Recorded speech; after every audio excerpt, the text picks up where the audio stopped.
Good day, everyone. So for our today's topic, we're going to talk about the solar-powered home. So bago tayo mag-proceed sa topic natin na to, define muna natin ano nga ba yung solar-powered home. Yung solar-powered home is a house that generates electricity by means of a solar energy. So sa Tagalog, ito yung bahay na gumagamit ng electricity by means of the solar energy na galing sa araw. So let me introduce to you my group members. Francois M.campana, Victor T.Lorenzana, Miko M.parinas, and I, Precious Gem R. Hernandez. So bakit nga ba solar energy yung napili natin na gamitin para mag-generate ng electricity? So solar energy kasi available siya throughout the days in most of the year. Lalo na nung summer, kasagsagan ng kainitan. So, lagi siyang available. Tsaka tuwing umaga, ganun. It is free of cost. So, pwede mong gamitin yung solar energy ng libre. It is renewable source of energy. Solar cells do not produce noise. Meron siyang long lifespan. And nagre-require lang siya ng very little maintenance kasi wala naman siyang moving parts. So kadalasan kasi minamount siya or ini-install siya sa roofs or kaya sa mga ground na hindi naman um, required na ng moving parts. So bago ko 'to i-discuss sa inyo, merong tatlong types ng solar power system. Ito yung on-grid, off-grid, tsaka hybrid grid. So yung on-grid, ito yung gagamitin natin ngayon. Ito yung, it is also known as the grid tie solar system. While yung off-grid naman, ito yung standalone power system or yung SAPS. And lastly, yung hybrid grid, ito yung connected solar system with battery storage. So ngayon, ang gagamitin natin sa isang solar-powered home is a grid-tied solar system. So discuss natin yung working principles niya. Ano nga ba yung grid-tied solar system? The grid-tied solar system is a type of solar system permanently connected to the electrical power grid. Grid-tied does not require batteries, as in the case of off-grid solar systems. Grid-tied solar systems allow the home to use solar energy when available or to channel excess power back into the grid. So, makita natin sa picture na to, ito yung grid-tie system. So, ito yung example nga ng grid-tied solar system. Makikita nyo naman dyan, from the solar panels hanggang sa grid, kung ano yung mga kailangan or yung ginamit na devices para makonect siya sa grid. So how does it work? Before delving into the working mechanism of grid tie, it is essential to mention that the system is linked to an electrical grid and cannot function in its absence. Thus, for the system to work, the grid should be working as well. The grid tie solar system is composed basically of an energy net meter, one or more multiple inverters, and solar panels. Solar panels, usually installed on a rooftop or open space, convert rays from the sun into direct current electricity through the photovoltaic process. For the conversion of produced electricity into alternating current, the grid-tied system needs an inverter. The inverter is an instrumental part of the whole system as it changes DC electricity from the panels into the power grid frequency, which is either 50 or 60 Hz, depending on the continent. DC electricity from solar panels goes into the inverter that is in turn connected to the distribution board. This is quite different from the off-grid system where DC electricity is stored in batteries directly before being fed to the inverter. In this case, electricity gets fed straight into the grid. So in simple terms, Sinabi rito na kung paano nag-work yung grid tie solar system na nakalink talaga siya sa isang electrical grid in order to work. While naman yung na-mention din dito na yung off-grid system naman, nire-require siya ng batteries. Dito naman hindi sa may on-grid system or the grid tie solar system. So meron tayo rito illustration na kung paano nag-work yung isang grid tie solar system sa isang solar-powered home. So yung una, solar panels convert sunlight into clean DC electricity. So makikita natin dito yung araw, tsaka yung sun rays niyan. Yung solar panels, kinokollect niya yung sun rays from the sun. And then, yung mga nakollect niya na sun rays from the sun, or yung init, pupunta siya rito sa may inverter. Yung inverter, kino-convert niya yung DC electricity into usable AC electricity. And then, existing electrical switchboard with the new bidirectional meter installed. Pupunta na siya rito. Pagkatapos nun, ma-export na yung electricity niya. When the solar system generates more electricity than your office building or warehouse, home, restaurant, or farm uses, the excess electricity goes back into the grid. It turns your meter backwards, adding credit to your electricity bill. So, ibig sabihin dito na kapag yung excess electricity, pumupunta siya sa grid. And then, lastly, during peak usage periods and at nighttime, electricity is important from EXOM. Ito yung EXOM power grid or yung nakikita natin sa may labas ng mga electric poles.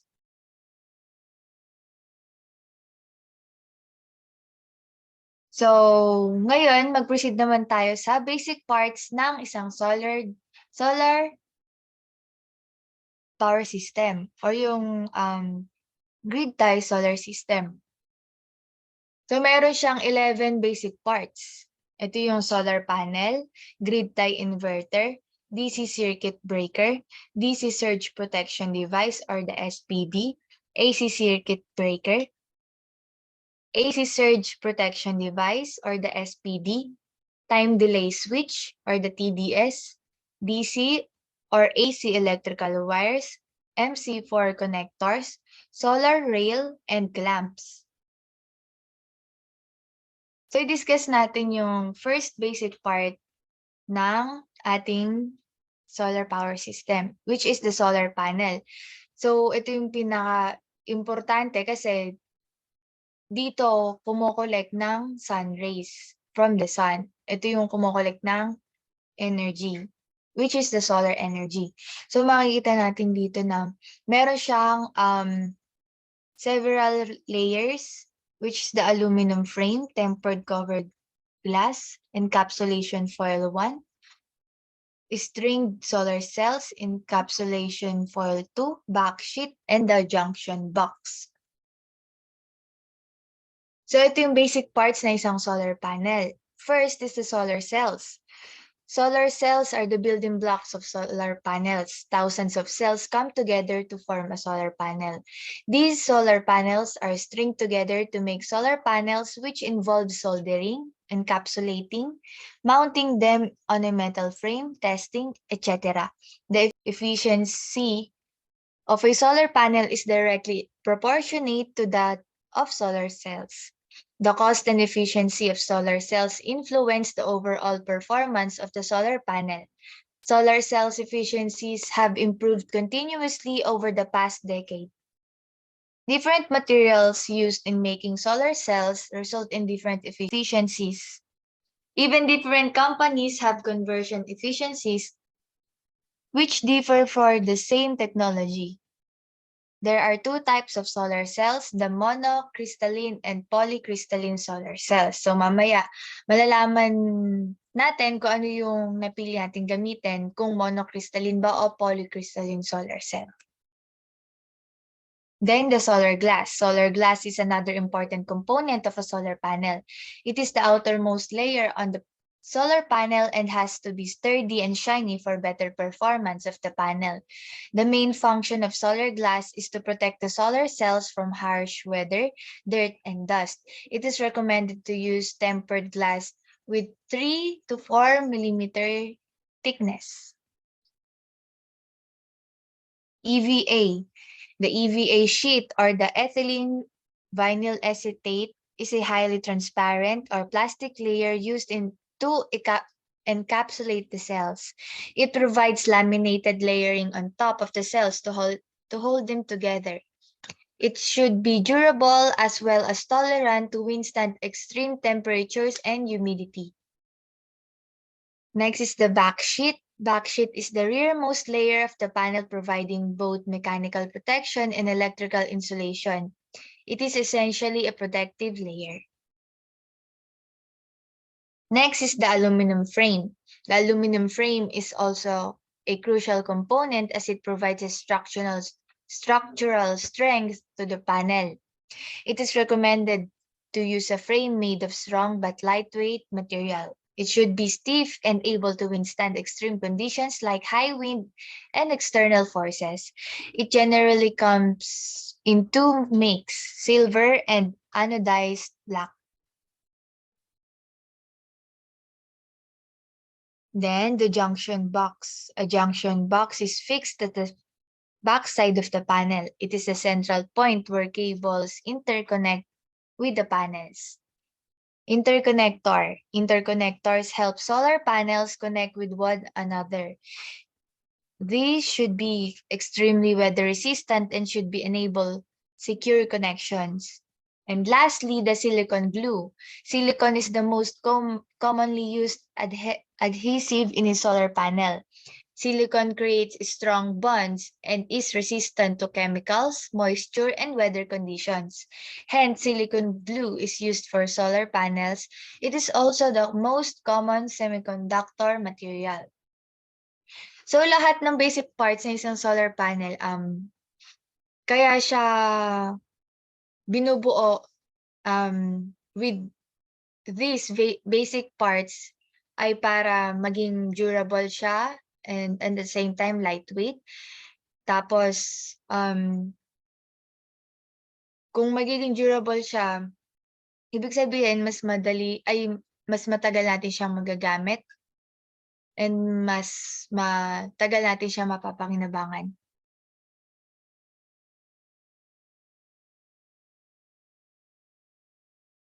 Good day, this is F.campana and I'm going to discuss basic parts of a solar panel. So first is a solar panel, second is grid tie inverter. So we all know that inverter is a device that converts DC to AC. Yung grid tie inverter na brand na ginamit namin is YNH kasi ito yung di siya gaanong mahal. So, grid tie inverters convert DC power generated by solar and wind electric systems into AC power, which is used by most domestic electrical devices. Additionally, your grid tie solar power inverter will pump AC electricity back into electric grid and offset your power consumption and cash outlay. A grid tie inverter is significantly simpler and less costly than an off-grid. So, yung off-grid inverter, ginagamit lang siya sa mga hindi naabot ng transmission lines. Ito yung meron siyang battery. So, furthermore, a grid tie system is simpler and less costly than an off-grid system overall. So, next is a DC circuit breaker. So, this circuit breaker is an OCPD or overcurrent protective device that protects electrical devices operating with DC and contains additional arc extinguishing measures. These circuit breakers are relatively new technology to most homeowners since most devices used in a house work with AC and AC circuit breakers. DC circuit breaker is placed between solar panel and inverter.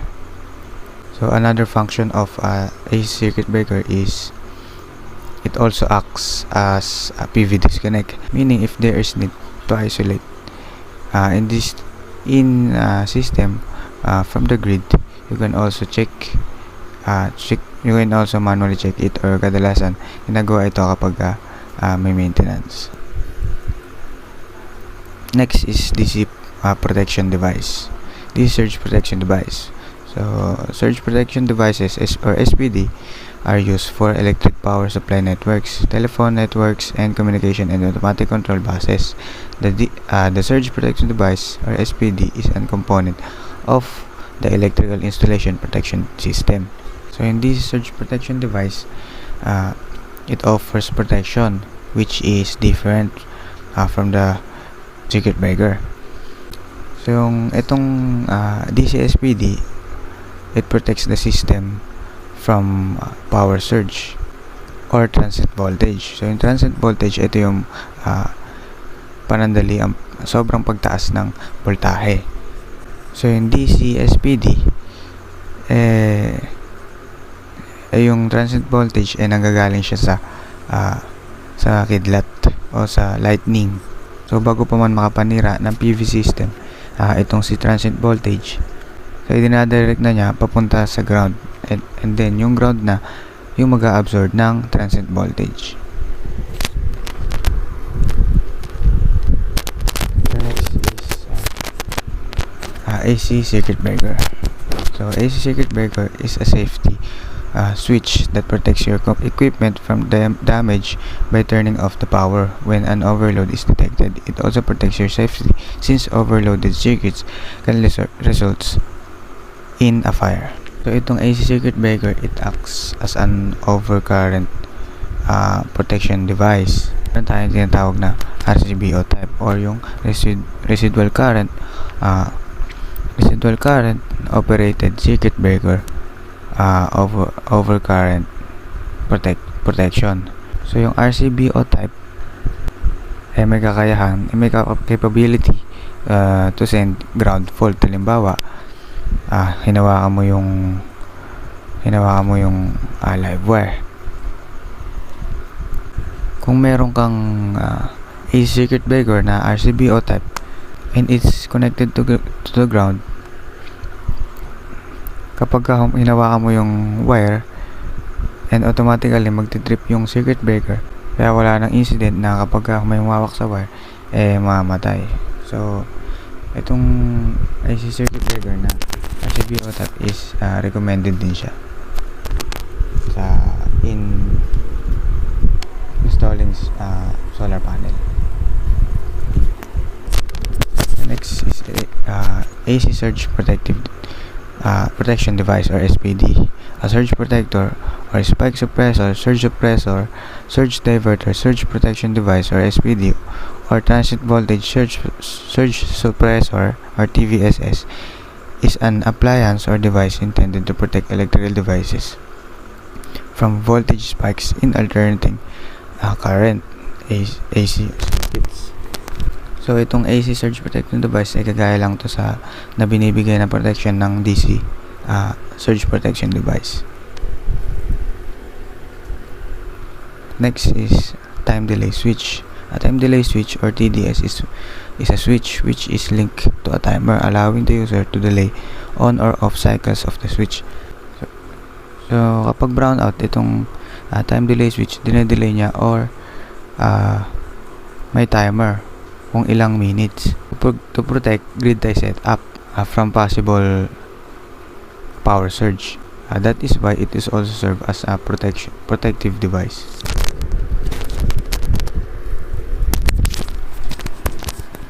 So next is DC or AC electrical wires.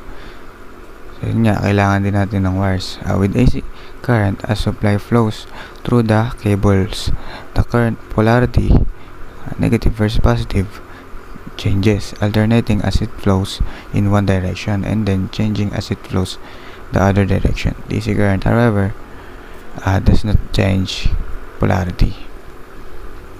So next, ito yung kinoconnect sa may solar power, sa MC4 connectors. MC4 connectors are single contact electrical connectors. They are commonly used for connecting solar panels. MC4 is standard for multi-contact 4 mm. It is a standard in renewable energy industry. An MC4 connector enables the easy construction of strings of panels. In today's solar market, both MC4 connectors and their compatible products are used across the board. For most part, larger solar panels will already come equipped with M4 connectors. They are manufactured by Multi-Contact, which is the official manufacturer of MC4 connectors. Solar panels are plastic-based and housing with single conductors in paired male-female configuration. With the help of notch interlock, MC4 connectors are able to terminate to each other and avoid being unintentionally pulled apart.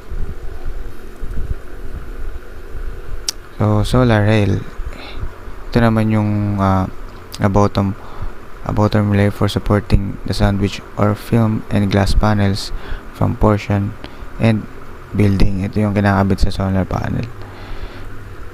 A top rail for an outlet, conduit of electrical connection of the solar cells. Next, yung clamps. Ito naman yung mid clamp. Meron tayong tinatawag na mid clamp. So, it also known as middle clamp is one of important solar mounting accessories which use for to clamp solar panels between two solar modules. It's assembled with bolt and nut together by fixing with rail to firmly clamping panels from wind and any other shaking. Good day everyone, I'm V.lorenzana and I'm here to report about our solar paneled home. In our solar panel, we decided to choose LG 385N1C A6. This solar panel has 385 watts high efficiency, 2 solar panels for home with 60 cells, and the module of efficiency is 21.2%, and the connector type is MC4. Why LG? LG solar panels offer precision manufactured and market-leading solar panels for business and homeowners who demand high performance, reliability, and consistently strong energy yield, all from a brand they can trust. Through over 30 years of intensive solar research and development, LG was able to produce innovative, high-quality yet affordable solar panels by choosing LG long-lasting energy efficiency and sustainable solar panels. Receive higher financial and environmental benefits for your business and stakeholder. LG Solar Module has been offering superior solar products in recent years. The trusted LG brands provide innovative products and has built a reputation, a quality, and reliability like no other. The features of this is excellent low light performance, improved high temperature performance, and enhanced performance warranty, and lastly, increased output with HTAR glass and anti-reflective coating. Solar panel. Overall rating is 3,900 watts. Individual panel rating and connection is 385 watts. And we choose monocrystalline because monocrystalline is high efficiency and high performance than polycrystalline. Our top 3 brands is LG, Panasonic, and SunPower. Places to buy is Ace Hardware, PH Pure Energy Solution Incorporated, or Solar Pinoy, and One Point System Tech. Inverter. In our inverter, we decided to choose Pronews. The model is Pronews IG4000 inverter. Inverter. The Pronews IG4000 inverter is a part of the Pronews IG family of inverter and represent an evolution of a proven Pronews IG product family. With a reliable maximum efficiency of 95.2%, this inverter is a great value. Compatibility. The higher current produced by many high-output solar cells are the problem for a Pronews IG4000. This is because of the wide input voltage range of Pronews inverters from 150 to 450 volts. Because of this wide output voltage range, you can choose from virtually any solar panel array on the market. These features are also ensure the optimal use of the roof space without limiting architectural option. They work reliably and efficiently in every class thanks to Pronews' incredible experience and decades of research and development. Designed for indoors and outdoors installation. All Pronews IG inverters have a robust and well-designed aluminum housing, UV resistant and corrosion protection enable them to be used either indoors or outdoor. Inverter. Compact. The Pronews IG line perfect for smaller applicants such as residential utility and 30 system. The different inverter types can be combined as required. Time-proven Pronews technology gets the most out of all solar panels varieties. You can count on the Pronews IG4000 for maximum yield, dependability, exceptional reliability, and ease of installation. The rating of inverter is 4,000 watts. Explanation.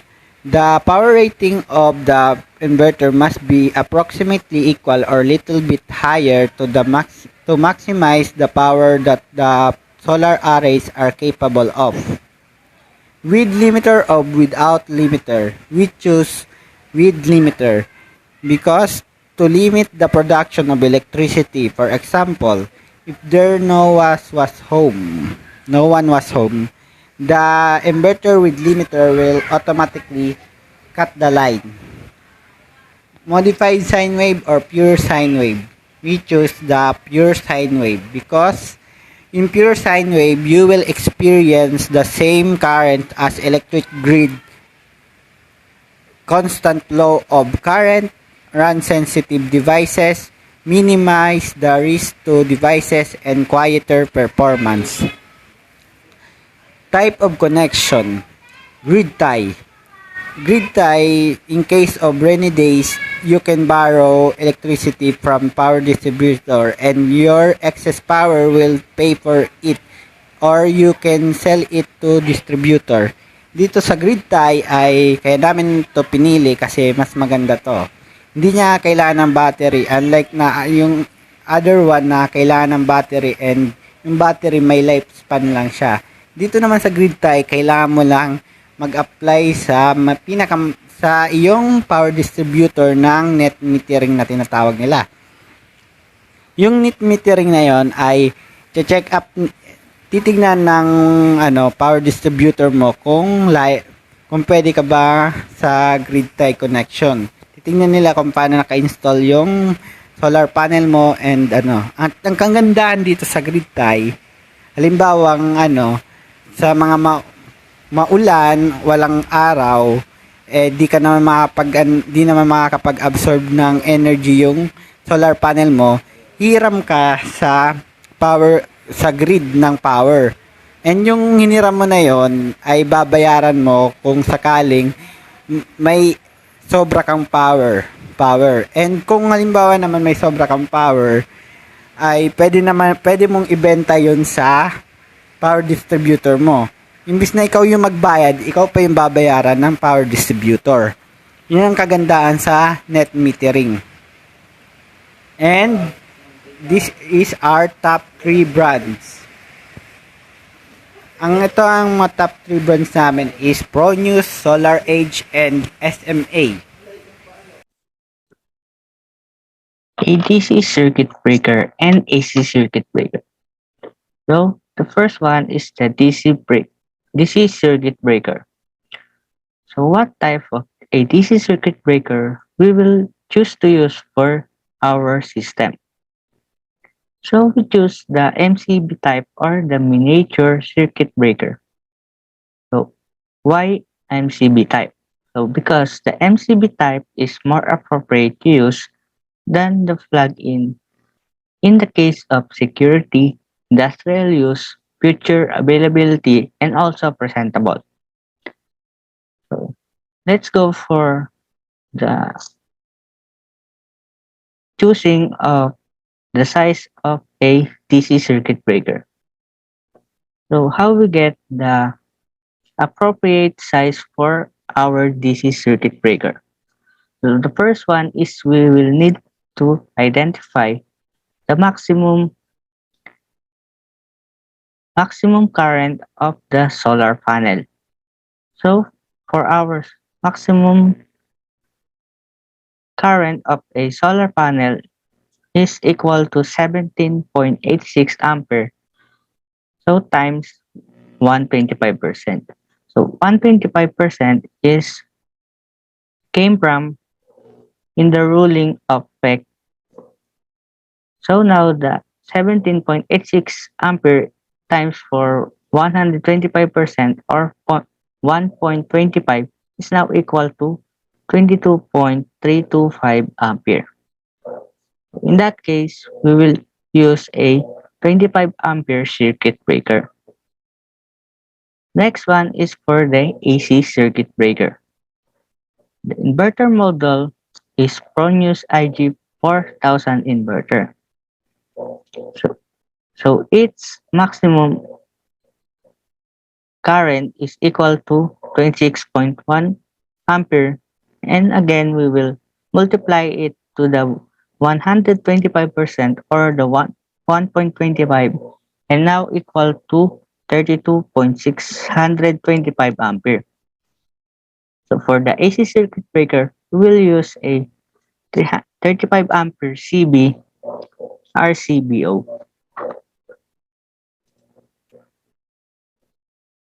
So DC circuit is how being connected to the system.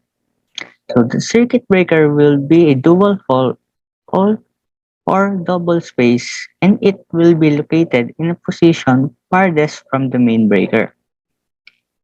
Then the wire from the previous solar system will be connected to this new solar breaker.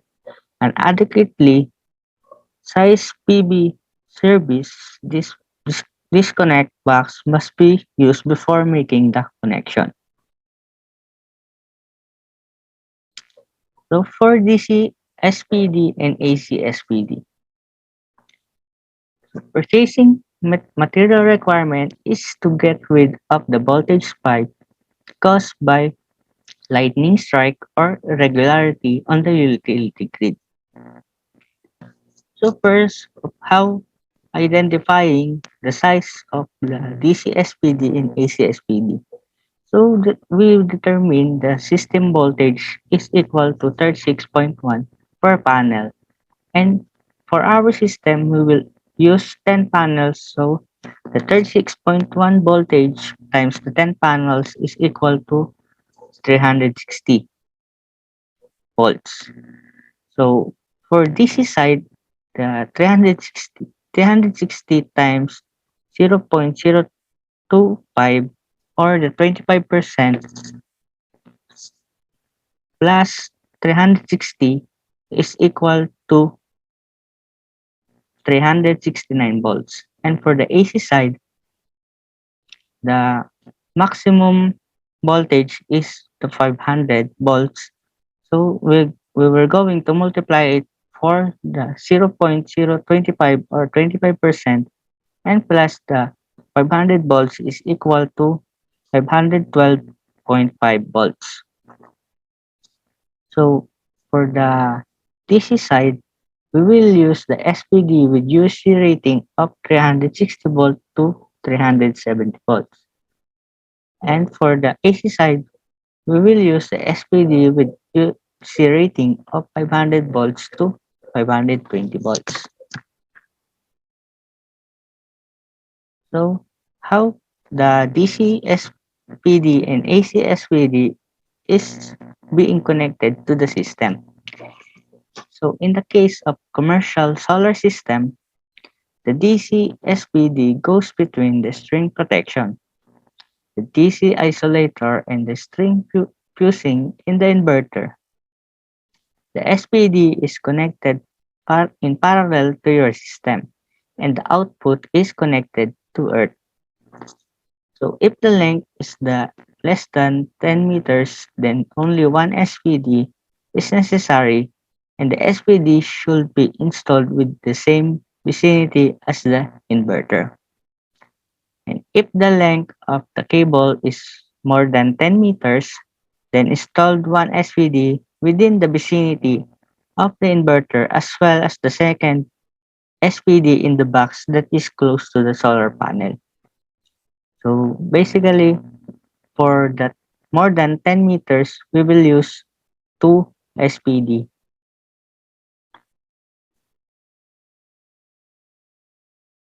So for electrical wires. So the LG solar panel having a ISC is equal to 11.43 ampere. So now we will multiply the 11.43 ampere with the two factor, which is the irradiance and the continuous duty, which is 1.25. So the new ampere will be equal to 17.859 or approximately the 17.86 ampere. So for this sizing of wire, it can be used for the number 14 THHN with an ampacity of 25 ampere. But in practices, 14 the number 14 THHN wire is not appropriate to use. So we will use the number 12 THHN with an ampacity of 30 ampere. So the next factor we will consider is the pH ambient temperature, which is around 37 degrees. So now for the new ampere will be equal to 30 ampere times 0.91, and the 0.91 is coming from the table of the previous lesson, and now the new ampere or current will be equal to 27 ampere. The next step we're going to do is the wire considering the new temperature of wire distance for one half above the roof. So for the pH temperature around 37 degrees plus 22 is equal now to 59 degrees. Then preparing again to the table of the previous topic, we will now have the 27 ampere times the 0.71 is now equal to 16.17 ampere. So since the 16.71 ampere is greater than the 15.23, so we finally conclude the number 12 wire will beat the system.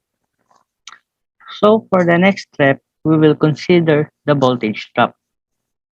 So the voltage drop is greater than 3%. So for the IM, IMP is equal for 8.51 ampere. Even now, will be inserted to the voltage drop equation and equal to 2 times 8.51 times the 12.9 and times multiplied by the ratio of 25 over 6,530 is now equal to 0.84 volts. So for getting the percentage of the voltage drop, we will now get the 0.84 divided by 32.26 multiplied by 100% is now equal to 2.60%. And then, since the 2.6% is less than the 3%, so therefore the number 12 wire is perfectly suited to the system.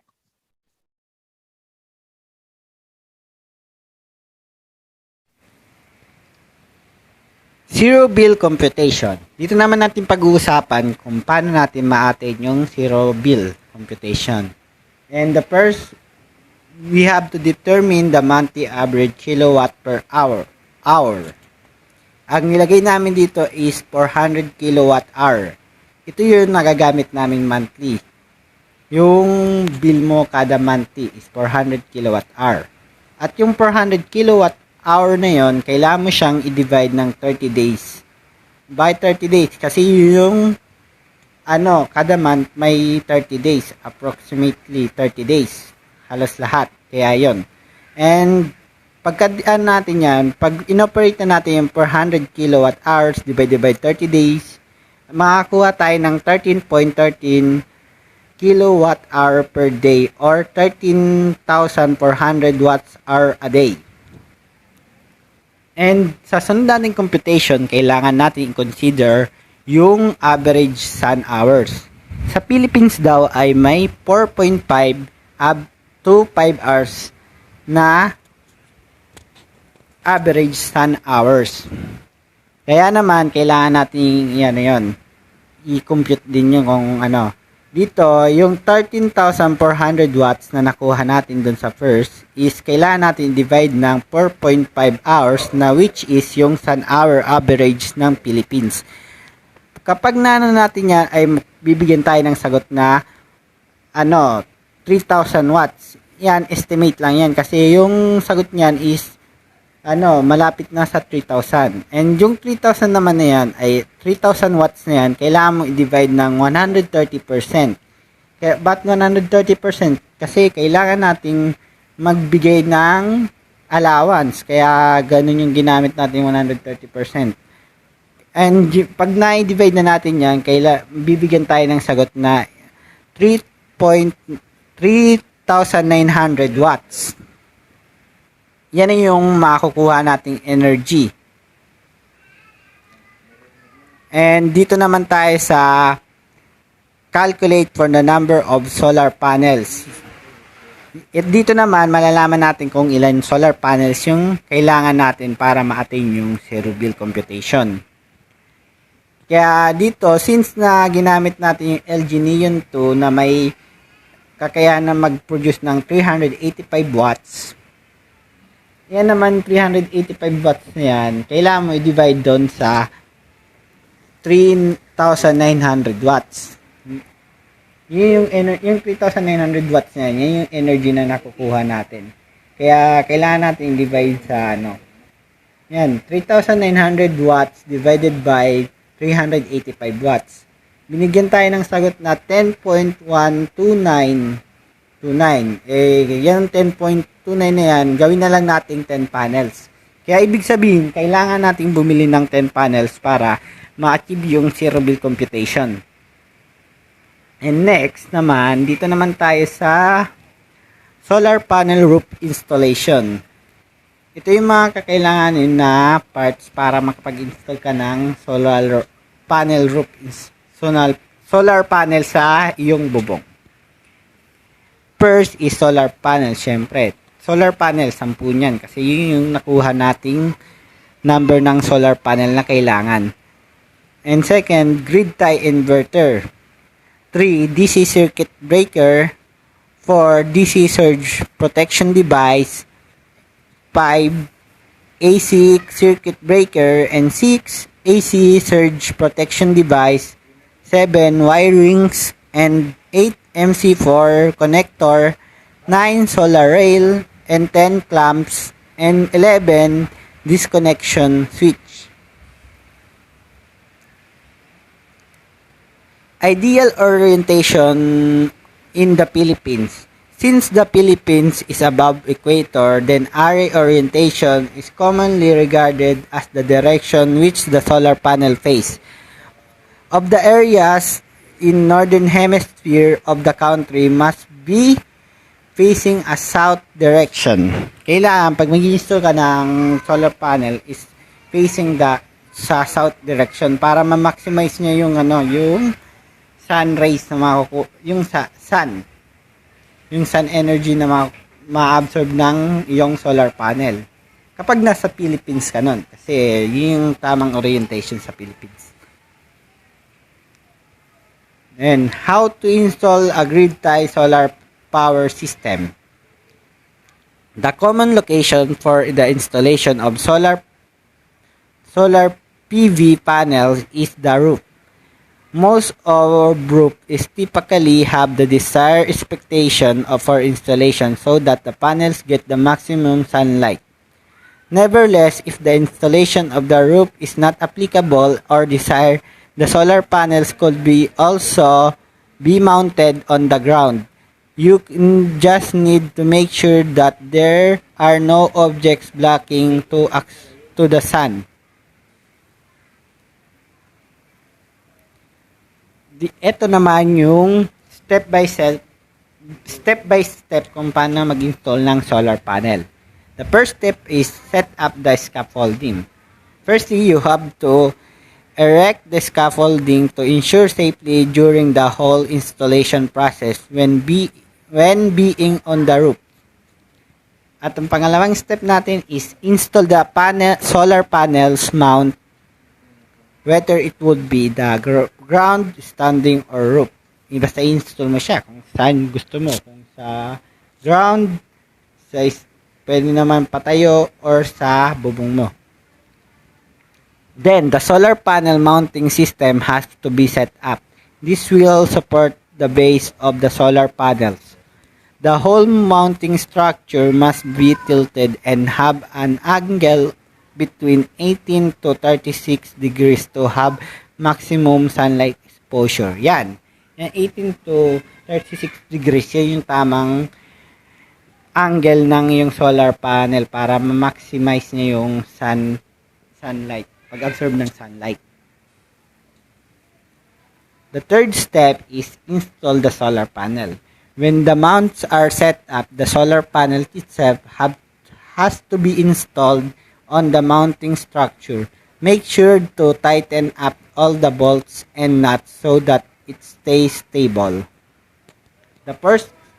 Ang pang-apat na step is wire the solar panels. The next step in installation of process is to install the electrical wiring. In most cases, MC4 connector are used because they are suited for all types of solar panels. Make sure to shut off the household electricity supply during the wiring installation. Ito naman yung pang-limang step kung paano mag-install ng solar panel. 5. Install solar inverter.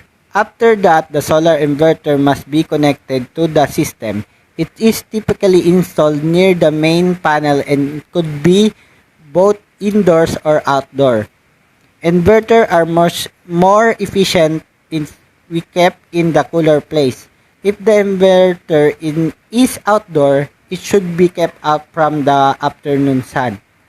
If it installed indoors, the garage or utility room are usually the best places since they stay cool for most of the year and have ventilation. Ang pang-anim na step is connect the inverter to the consumer unit.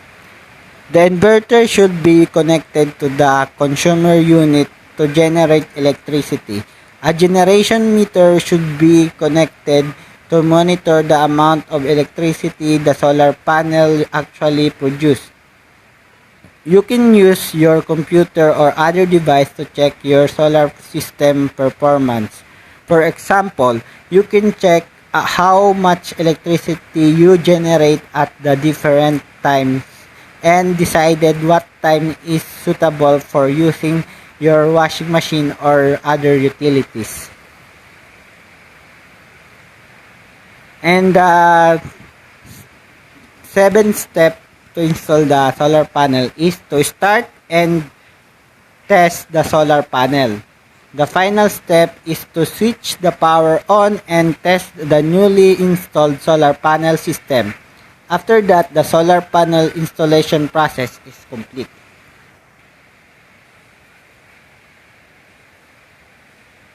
Thank you for listening.